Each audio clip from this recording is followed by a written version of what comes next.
No Pantanal Sul Mato-Grossense, pesquisadores e guias de campo passam temporadas inteiras monitorando a fauna da bacia do Taquari, catalogando jacarés, aves e mamíferos que se concentram nas planícies durante a vazante. É um trabalho de rotina, feito por gente que já viu praticamente de tudo que essas águas podem mostrar. Mas numa dessas temporadas, eles encontraram algo que nenhum manual de biologia conseguia explicar. O primeiro corpo apareceu numa lâmina d'água rasa, um jacaré no início da sua vida adulta, flutuando de lado, a cauda ainda rígida, os olhos parcialmente abertos. Não havia decomposição avançada. E mais estranho que tudo, nenhuma parte dele havia sido devorada. Aquilo não parecia uma caçada, parecia uma execução. Na parte inferior do tórax havia uma única abertura, estreita, profunda e irregular, um ferimento pequeno demais à primeira vista para explicar a perda de um réptil protegido por placas ósseas sob a pele. Mas ao redor da perfuração, o tecido estava escurecido. Havia inchaço, parecia estranhamente inflamado. Um halo negro se espalhava pela carne como tinta derramada na água. Talvez fosse um acidente, talvez uma luta, talvez um ferimento antigo que infeccionou. Mas 11 dias depois, outro jacaré apareceu abatido a menos de 2 quilômetros dali. O mesmo cenário, água rasa, corpo intacto, nenhuma marca de alimentação, uma única perfuração no abdômen e o mesmo halo negro e inflamado ao redor da ferida. Então surgiu o terceiro, um macho maior dessa vez, quase 2,5 metros, imóvel junto a um banco de areia que servia de passagem entre uma lagoa em retração e um canal permanente. 3 jacarés, 3 corpos abandonados e 3 feridas praticamente idênticas. Nenhuma marca de caça, nenhuma cicatriz de luta recente. Em apenas alguns meses, aquele trecho do Pantanal havia produzido uma assinatura de morte que ninguém conseguia explicar. E o assassino continuava invisível. Bem-vindos ao Ordinário. Hoje você vai mergulhar numa das investigações misteriosas da vida selvagem sul-americana, nas águas turvas do Pantanal, onde a visibilidade morre a 5 centímetros de profundidade e a lama esconde tudo. A pergunta que conduz essa cena do crime é assustadora. Que tipo de assassino perfura a armadura de um jacaré adulto, envenena sua carne até apodrecê-la e desaparece na água barrenta sem deixar rastro, sem levar o corpo e sem ser visto? Deixe seu like, se inscreva no canal e vamos ao vídeo. Para entender o tamanho desse mistério, você precisa entender o que é um jacaré do Pantanal. Ele não é uma presa, mas sim um predador. Seu corpo foi construído para sobreviver em um mundo de pressão. A pele dorsal é reforçada por osteodermos, placas ósseas que funcionam como armadura natural. A sua mandíbula fecha com uma força capaz de triturar carapaças de tartaruga e ossos de capivara. Sua cauda pode lançá-lo para frente como um torpedo e para cima, se houver necessidade. É uma linhagem que atravessou milhões de anos praticamente inalterada, adaptada à perfeição para dominar exatamente esse tipo de ambiente. E quando ameaçado dentro da água, ele luta no elemento em que se sente mais poderoso. Nada deveria derrubá-lo ali. Aquele é o território dele. Para derrotar um jacaré adulto, normalmente é preciso algo ainda mais forte. E foi por aí que a investigação começou, interrogando os suspeitos errados. A primeira suspeita caiu logo sobre a onça pintada. Na vazante, os jacarés se acumulam em áreas menores e as onças do Pantanal aprenderam a caçá-los com uma eficiência assustadora. Elas observam da margem, aproximam-se quase sem ruído e atacam a cabeça, cravando os caninos na base do crânio. Um grande macho poderia estar eliminando jacarés perto de uma área de passagem. Mas a perícia descartou a hipótese. Não havia perfurações pareadas de caninos. Não havia marcas de garras, nenhum pelo ou pegadas ao redor. E havia um detalhe que mudava tudo. A lesão entrava no corpo em ângulo ascendente, de baixo para cima. A força não veio da margem, veio do fundo. A segunda suspeita foi uma sucuri amarela de tamanho excepcional. A lógica parecia simples. Um grande réptil aquático oculto entre raízes poderia atacar ou disputar espaço com jacarés, tentar engoli-los, mas desistir no meio do processo por eles serem maiores que suas presas habituais. Mas a biomecânica não combinava. Sucuris possuem dezenas de dentes recurvados, não uma lâmina única. Elas mordem para prender e enrolam para comprimir, deixando fileiras de perfurações e grandes áreas de trauma. Mesmo que abandonassem a presa, a assinatura seria outra. Novamente, não era isso. Então a investigação tomou um rumo mais lógico. Caçadores ilegais. Uma zagaia ou um arpão lançado de um barco poderia atravessar a parte menos protegida do ventre de um jacaré. Explicaria o ângulo da ferida, a ausência de luta, até os corpos intactos caso os caçadores tivessem sido interrompidos. Mas 3 vezes, no mesmo corredor, sem fragmentos de metal, madeira ou fibra? E por que abandonar todos os animais, deixando o couro valioso apodrecer ao sol? Caçadores abatem animais por lucro. Aquilo não queria o couro, não queria a carne, não queria nada. A hipótese humana desmoronou de vez quando a necrópsia do terceiro jacaré revelou algo microscópico preso no interior do ferimento. Pequenos fragmentos duros. Não eram metal, não eram osso de jacaré, não eram madeira. Sob ampliação, apresentavam uma combinação de dentina e material semelhante à cartilagem mineralizada. Pertenciam a uma estrutura biológica serrilhada, uma arma que crescia dentro de um animal. E se esse mistério já prendeu você, deixa o like e se inscreva no canal. É rápido, de graça e nos ajuda muito por aqui. Todas as pistas terrestres estavam esgotadas. O assassino não caminhava sobre a terra, não vinha do céu, não rastejava pelas margens. Ele estava embaixo d'água, o tempo inteiro. Foi então que os pesquisadores deixaram de procurar pegadas nas margens e começaram a examinar o fundo. E aqui a própria expedição mudou de clima. Até então, o Pantanal produzia seus sons habituais, o estalo distante de galhos, o bater de asas dos tuiuius, o ronco grave de um jacaré escondido entre aguapés. Depois do terceiro corpo, tudo pareceu diferente. O motor foi desligado. O casco de alumínio avançou por inércia, raspando levemente em plantas submersas.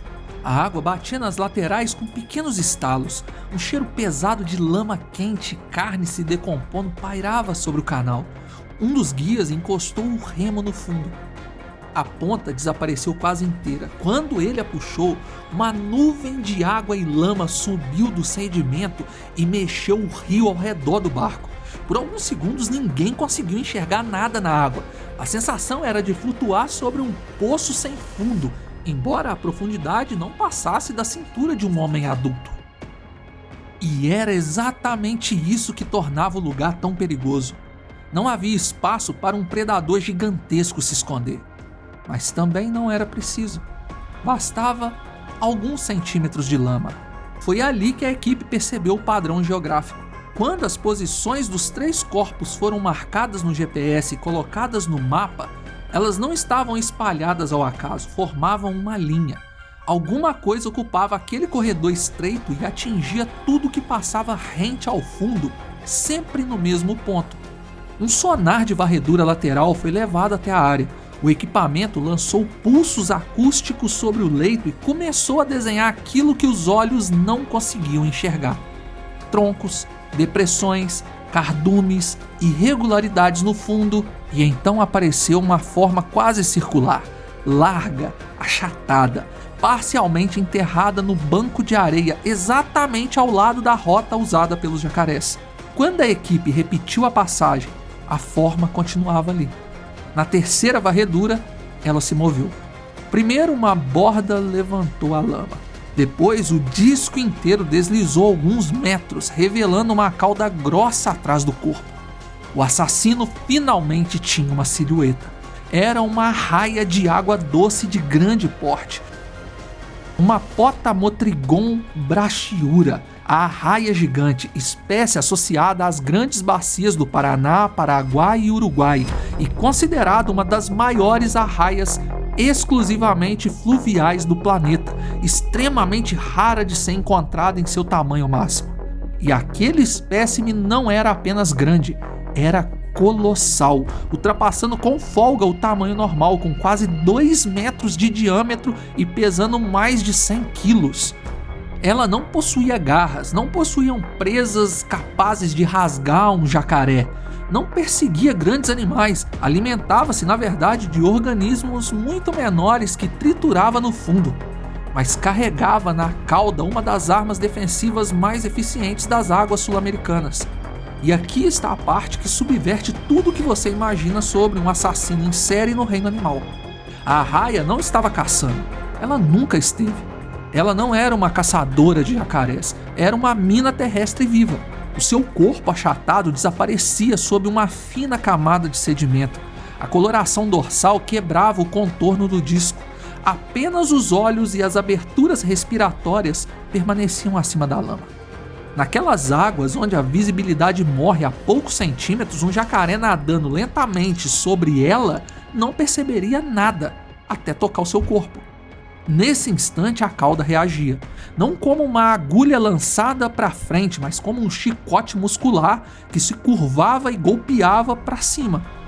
Próximo à base havia um ferrão rígido, achatado, revestido por tecido produtor de toxinas, com bordas serrilhadas voltadas para trás. Num espécime desse tamanho, esse ferrão podia ultrapassar 25 centímetros. A entrada era violenta, a retirada era pior. Quando o ferrão penetrava, serrilhas cortavam a carne. Quando saía, ampliava o ferimento e deixava fragmentos presos no interior do corpo. O golpe combinava perfuração, laceração e envenenamento em uma fração de segundos. Mecânica e química, lâmina e tóxica. Um sistema criado não para caçar, mas para convencer qualquer agressor de que pisar naquele disco havia sido o maior erro da sua vida. E é aqui que o tamanho excepcional dessa arraia transformava um ferimento grave numa sentença de morte. Um ferrão maior não é apenas mais longo, ele carrega mais tecido glandular, mais superfície revestida de veneno, depositando em cada golpe uma dose muito maior de toxina do que um ferrão comum. E o veneno da arraia lesiona vasos, corta a circulação local e inicia a necrose, a morte da carne ao redor da ferida. Mas aqui é preciso ser honesto, o veneno não iria derrubar instantaneamente um jacaré saudável como se fosse uma substância sobrenatural. A quantidade de toxina não é suficiente para abater esse réptil pré-histórico. Essa seria a interpretação errada. A verdadeira arma era a soma dos danos: perfuração profunda, sangramento interno, dor intensa, toxinas destruindo o tecido e uma ferida aberta contaminada por água e lama quente repleta de micro-organismos que infeccionava, e a infecção levava o indivíduo ao seu fim. Agora imagina esse mecanismo atingindo a região ventral de um jacaré. A armadura do dorso é poderosa, o ventre, porém, é mais vulnerável. Quando o animal passa por uma área rasa, a parte inferior do tórax e do abdômen podem tocar o fundo. Se uma arraia grande estiver enterrada ali, o contato acontece antes de qualquer um dos dois ter tempo de recuar. O jacaré não percebe, mas a arraia está apenas se defendendo. Num caso, a perfuração provavelmente atingiu grandes vasos próximos ao tórax. Em outro, atravessou a musculatura abdominal e abriu uma hemorragia interna. E no terceiro, fragmentos do ferrão permaneceram dentro da lesão, agravando a infecção que se espalhou para todo o corpo. A morte podia vir rápido se o ferrão alcançasse um órgão vital, ou vir depois por choque, infecção ou necrose progressiva. Isso explicava por que os corpos estavam próximos, mas não exatamente sobre o ponto do ataque. Os jacarés ainda conseguiam se mover, talvez nadando na região por horas ou dias, mas o Pantanal não oferece socorro. A água continuava recuando, o sol aquecia as poças e o predador que havia sobrevivido à pressão do ambiente, secas e disputas territoriais, tombava por causa de um animal que jamais pretendeu comê-lo. A pergunta então não era apenas o que matou os jacarés, era por que tantos foram atingidos no mesmo lugar, e a resposta estava na geografia da vazante.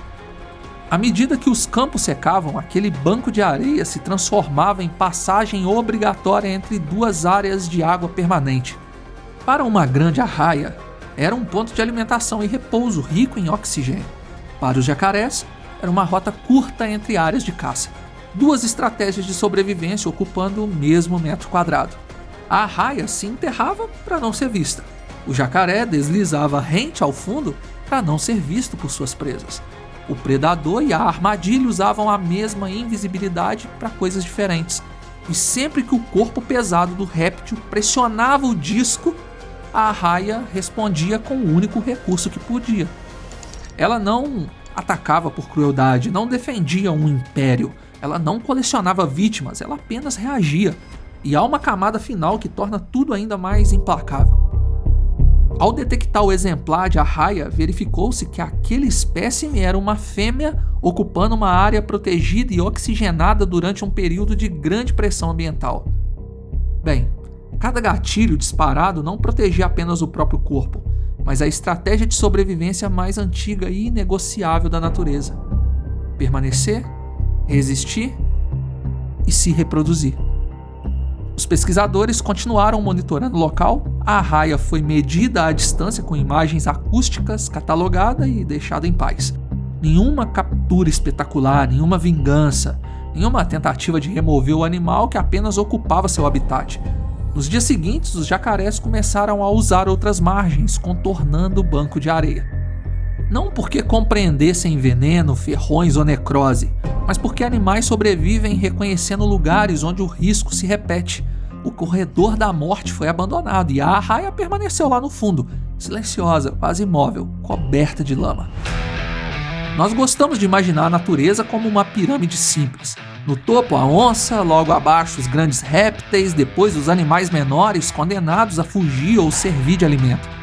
Mas ecossistemas não funcionam como um campeonato em que o maior sempre vence. Um jacaré pode esmagar uma capivara e morrer por uma perfuração no lugar exato. Uma arraia feita para permanecer escondida pode transformar uma cauda defensiva numa arma capaz de atravessar carne, romper vasos e deixar um gigante sangrando dentro da própria armadura. No Pantanal, poder não é apenas tamanho, posição e é momento. É anatomia. É tocar o ponto errado no segundo errado sobre o animal errado. Debaixo daquela água turva não havia um monstro planejando ataques. Havia algo mais perturbador. Uma criatura perfeitamente adaptada a sobreviver sem ser percebida. Os jacarés eram os predadores, a arraia era a passagem. E durante semanas atravessar aquela passagem significou acionar uma lâmina viva escondida na lama. A natureza não precisou de perseguição, não precisou sequer mostrar o rosto do assassino. Bastou um toque, um golpe. E agora eu quero saber a sua opinião. Num ambiente onde qualquer passo pode ativar uma arma invisível, quem realmente domina as águas do Pantanal? Registre nos comentários. Deixe seu like e se inscreva e maratone nossos vídeos. Obrigado por assistir. Fui.